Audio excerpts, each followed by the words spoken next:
La nouvelle saison de Koh-Lanta baptisée Le Feu Sacré sera lancée sur TF1 dès le mardi 21 février, près d'un an après la dernière édition.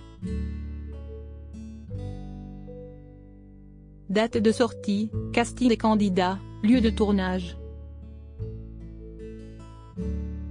Découvrez en ce début d'année toutes les infos avant la reprise de l'émission animée par Denis Brognard.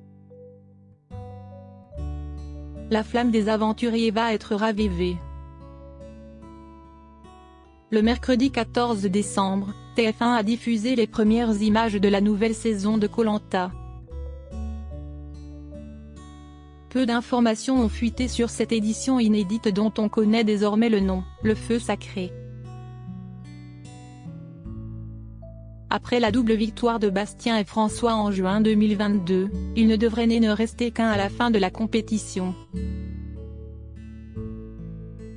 Qui décrochera les 100 000 € promis aux vainqueurs? Quelles sont les nouveautés qui déstabiliseront les candidats? On fait le point sur tout ce qui vous attend lors de la prochaine édition du jeu de survie. Quand revient et commence Koh-Lanta 2023, Le Feu Sacré sur TF1 et en replay sur MyTF1. Ces derniers temps, la chaîne TF1 nous a habitués à proposer 2 saisons de Koh-Lanta chaque année. En 2020, nous avions suivi la fameuse édition du confinement, l'île des héros, suivie quelques mois plus tard des 4 terres. En 2021, Koh-Lanta les armes secrètes avait précédé la diffusion de Koh-Lanta la légende, réunissant les meilleurs candidats de l'émission. Toutefois, en 2022, une seule saison a été proposée, Koh-Lanta le totem maudit. Après 8 mois d'absence, la nouvelle édition intitulée Le Feu Sacré, sera quant à elle à l'antenne dès le mardi 21 février à 21h10 sur TF1.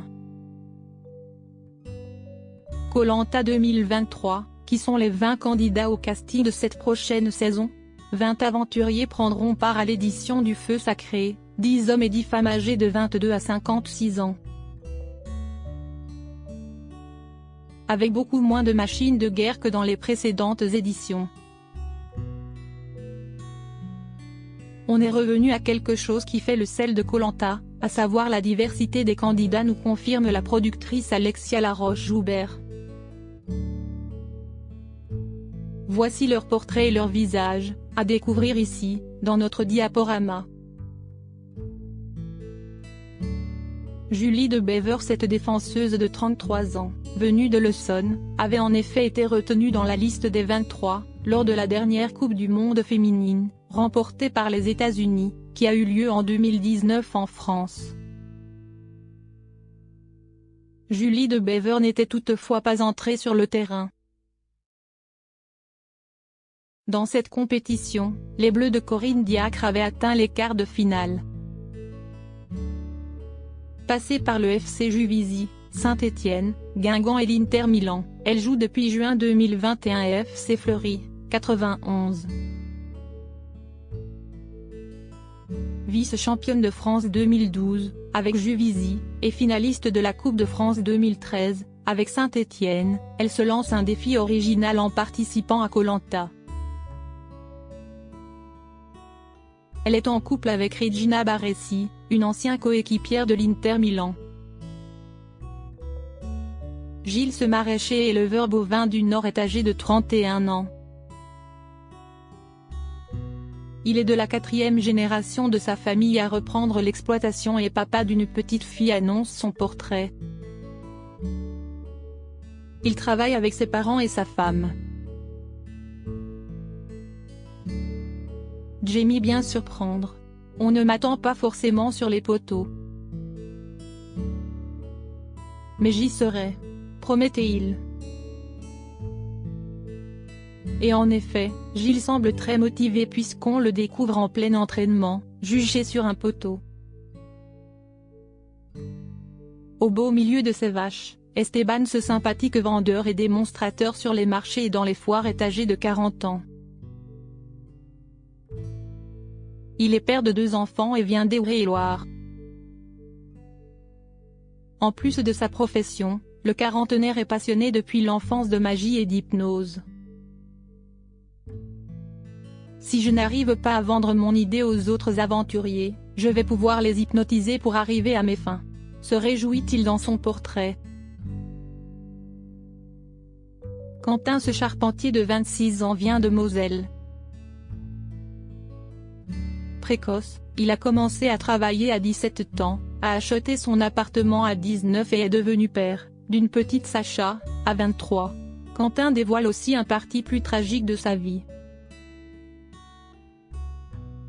Suite à un grave accident de moto, il a été placé 2 semaines dans le coma.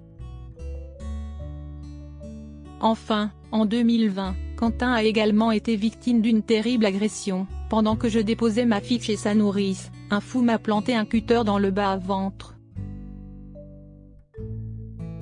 Je suis un survivant, révèle-t-il.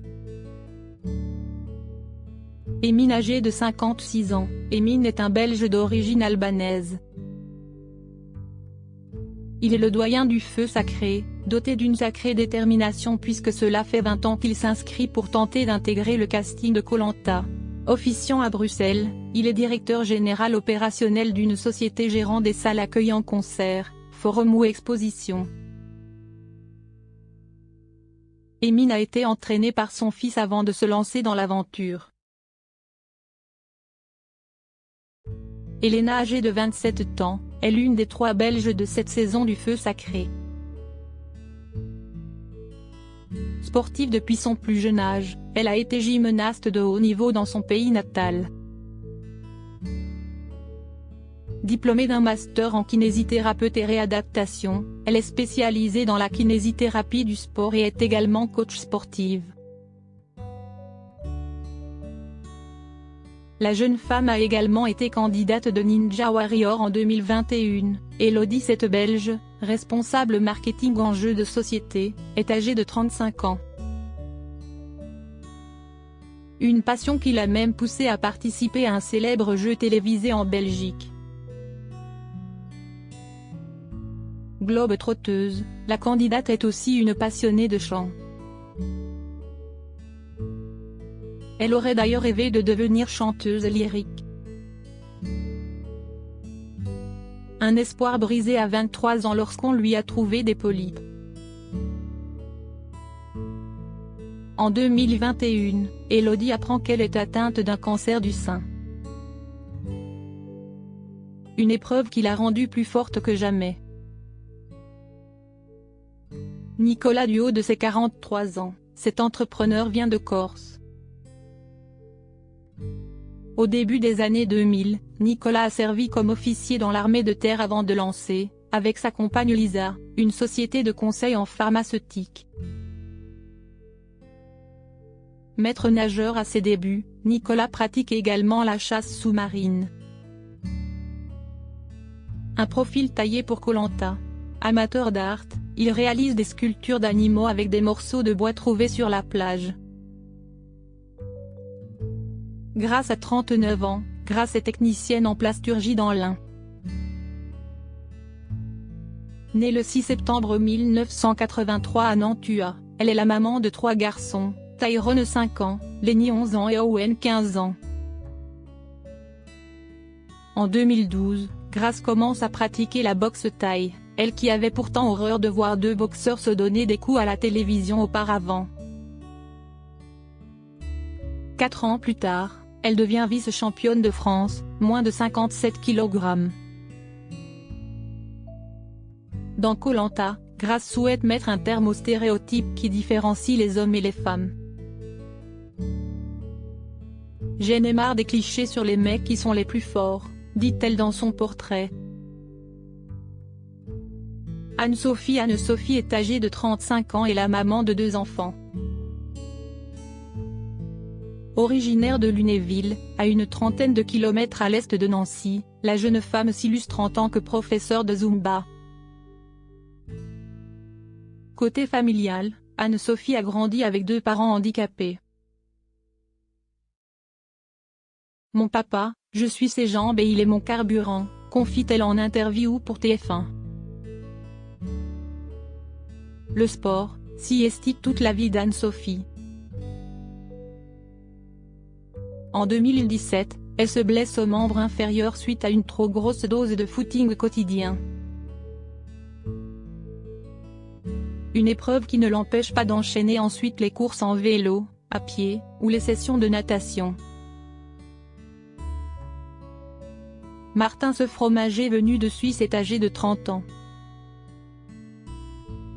Il a totalement changé de voie en 2018 puisqu'auparavant, l'aventurier était trader en salle des marchés avant de tout plaquer pour réaliser son rêve d'enfant. Diplômé de l'école hôtelière de Lausanne, il a depuis ouvert 3 commerces. Passionné de grands espaces, Martin s'est donc lancé un nouveau défi en s'inscrivant à Koh Lanta, le feu sacré. Il y a quelques jours, la production de l'émission a annoncé que le jeune était devenu papa. Tania dans son portrait, Tania, 22 ans, a une drôle de façon de se présenter. Je suis diététicienne nutritionniste, j'habite en région parisienne et je suis célibataire, lance-t-elle dans un grand éclat de rire. La candidate a commencé le tennis à ses 5 ans et le pratique en compétition depuis 16 ans. Toute sa vie est orientée vers le sport, notamment ses études puisqu'elle a obtenu une licence STAPS en option entraînement sportif. L'origine de cette passion? L'histoire de sa maman, joueuse professionnelle de handball. Rudy, 41 ans, exerce le métier de conducteur de métro depuis 2007 et vit dans le Val-de-Marne. Il est le papa célibataire de 2 jeunes filles. On a déjà pu voir Rudy dans un programme de télévision. Il est en effet apparu dans The Home Day sur l'équipe. Et ce n'est pas sa seule expérience télévisuelle. Certains matins, on a pu le voir dans Gym Direct sur C8. Passionné de boxe, il pratique et enseigne le kickboxing. En février 2022, il devient le champion d'Île-de-France de kick light dans la catégorie vétéran dans la section moins de 84 kg. Frédéric, âgé de 33 ans, vit dans les Hauts-de-Seine et exerce le métier de directeur commercial dans une société de conseil. Il vit avec sa fiancée Marine, directrice artistique dans une agence de stratégie de design de marque. Ensemble, ils passent beaucoup de temps à jouer. J'adore tout ce qui est jeux de société. On adore faire des escape games et tout ce qui est jeu d'adresse, prévient-il dans son portrait. Dernièrement, il s'est lancé un nouveau défi, créer sa propre entreprise et ouvrir son propre bar à cocktails. Alexandre, 34 ans, habite près de Rouen et exerce le métier de chef de pôle magasin dans l'automobile. Côté vie privée, il est le papa d'un petit garçon né en 2018 et d'une petite fille née en juin 2022. Alexandre n'est pas un grand sportif, il n'a pas non plus fait de grandes études, mais il sait se servir de sa tête. À 17 ans, il arrête l'école. Sur Koh Lanta, il mettra le jeu au cœur de son aventure. Je veux voir ce que donnent mes stratégies, ma façon de manipuler les gens, prévient-il. Christine âgée de 49 ans, Christine vit en Gironde. Elle est la maman de 4 enfants âgés de 21 à 30 ans et bientôt 7 petits-enfants. Il y a moins de 10 ans, elle s'est reconvertie professionnellement pour devenir éducatrice pour chiens. Son plus grand palmarès reste sa première place obtenue dans la catégorie féminine du marathon de Sauternes en seulement 3 heures et 5 minutes. Au total, elle a remporté pas moins de 6 marathons. Koh Lanta devrait être un défi à sa taille. Laura, 32 ans, est sereine et déterminée. elle a même décidé de vivre simplement et sans contrainte. Dans son camion. En plus de cela, elle lui a donné un petit nom. Son véhicule qui fait office de maison s'appelle Pablo. Originaire de Charente-Maritime, elle a suivi une formation de photographe à Toulouse. Maître nageur et photographe, elle allie ses deux passions en s'étant spécialisée dans les clichés aquatiques. Benjamin, du haut de ses 23 ans, est un marin venu de Marseille. Fier de sa ville, la plus belle de France voire du monde, il s'adonne à la course à pied, la chasse sous-marine, le football et la pétanque. Participer à Koh Lanta était le rêve de son père, son mentor. Mais ce dernier étant dans l'incapacité physique de participer à une telle aventure, c'est donc son fils Benjamin qui va le représenter. Célia, 49 ans, vit en Normandie et est assistante familiale. Elle est aussi famille d'accueil pour des jeunes en difficulté. Elle considère avoir deux personnalités, tout d'abord, celle qui s'exprime lorsqu'elle est en pleine séance de sport et l'autre qui s'approche plutôt de celle d'une femme enfant et debout en train. Koh Lanta est l'aventure de sa vie, et pour cause. Cela fait 14 ans qu'elle s'inscrit au jeu de survie. Je peux vous assurer que je suis prête, rigole-t-elle. Elle est la première éliminée de la saison. Clémence, âgée de 27 ans, Clémence vit en Charente-Maritime et travaille en tant que chef d'équipe fibre optique chez Neuge, un groupe français de bâtiments et travaux publics. Pendant plusieurs années, Clémence s'est occupée de sa famille. En participant à Koh Lanta, elle estime qu'elle peut vivre sa première aventure en solo. Koh Lanta 2023, le résumé des épisodes du Feu Sacré, qui a été éliminé de l'épisode 1, diffusé le mardi 21 février 2023. Pour son lancement de saison, Koh Lanta, le Feu Sacré a présenté un schéma classique avec la présentation des 20 aventuriers, la découverte des campements, la composition des équipes et le classique parcours du combattant initial. À l'arrivée, deux vainqueurs nommés chefs, Nicolas et Elena. Le comportement de cette dernière risque d'ailleurs de vite lui jouer des tours. Certains aventuriers ont aussi surpris les téléspectateurs de TF1 comme Esteban qui a hypnotisé ses camarades, Quentin, un survivant à l'histoire tragique ou Grace et sa peur des insectes. Après l'épreuve immunité perdue, les jaunes ont pris la direction du conseil. Et Célia, la doyenne de la saison qui a été éliminée par ses coéquipiers. Une sortie minable a-t-elle confié. Où se passe la nouvelle saison de Koh Lanta, l'émission animée par Denis Brognard.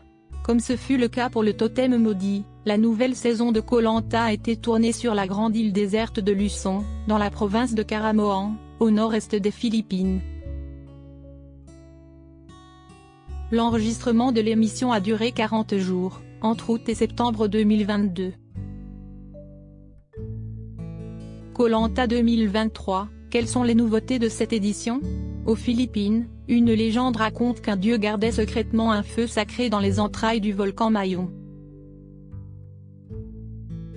Un feu au pouvoir considérable qui donna naissance à un talisman tout aussi puissant évoquait une première mystérieuse bande-annonce de la nouvelle saison. Alors à quoi s'attendre dans ce feu sacré? Cette année, est-il le grand retour de la stratégie, nous confie Denis Brognard. Et pour cause, sachez que cet objet offrira à son heureux possesseur un super pouvoir d'immunité puisqu'il pourra, au conseil, choisir de se sauver lui ou l'une de ses camarades. Même s'il appartient à la tribu adverse, ce feu sacré sera remis en jeu à chaque épreuve de confort.